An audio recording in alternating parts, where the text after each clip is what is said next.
The main Steadicam comes back online after a hard reboot. Its first image is the plinth split in half, copper rings gone. Eva now wears one copper band beside her gold-green patina staining her finger. Milo refuses the match, but the second ring slips itself onto his hand, metal shrinking until fused to flesh. He howls, steam rises from the seam as skin seals around old copper. The guests finally break, screams scatter across the graves, yet every path out is blocked by living vines. They whip and lash, steering guests back toward the altar. The sky dims though the sun still hangs high as if someone dimmed the world's brightness knob. From the far edges, the missing guests return, only they aren't guests anymore. Their clothes cling wet, faces gray and empty, eyes sewn by roots. They march in two lines, forming a new aisle. Somewhere, unseen, the quartet plays a slow dirge out of tune. Each note sounds like earth shoveling. We jump the wall. They sprint toward a side fence, but each step lands slower as if wading through syrup. The ground softens, swallowing their shoes. Milo drags behind, copper ring glowing dull red. Witness the covenant of root and bone, let those joined in soil never part.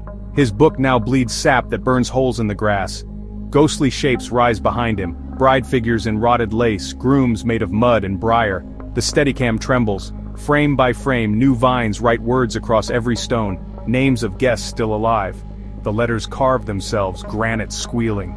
Guests watch in horror as their own names appear beneath old dates, death pre-written. Whoever's watching, call for help. But the stream is offline. Only we see her terror in playback. Eva faces the officiant. She holds up her bouquet. The flowers have become white moths that flutter into the air, circling Caraway like a halo. Is this what you want? Caraway bows. Suddenly the music stops. A single violin string snaps with a gunshot crack. Every ghost bride turns. Their hollow eyes lock onto Eva. The ground buckles and hands, root-wrapped, bone-knotted, thrust upward, pulling at dress hems, at ankle straps, at life. Till death do us part was never a promise, it was a command. A pulse of sound erupts, knocking ghosts back. The copper band glows bright green, vines recoil, shrieking, a sound like locust wings scraping tin. Flash cut. A drone shot high above shows the entire cemetery shaped like a giant copper ring. Vines forming words we can't translate. Chapter ends with Milo shouting, Where's the gate? And realizing the only exit now is straight down. If copper keeps what's beneath, maybe gold frees what's above.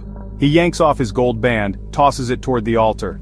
Mid-air, the ring melts into a drop of sunlight. It hits the ground and explodes in a halo of warmth, burning back vines in a 10-foot circle. Soil sizzles, ghostly brides hiss and shrink from the light.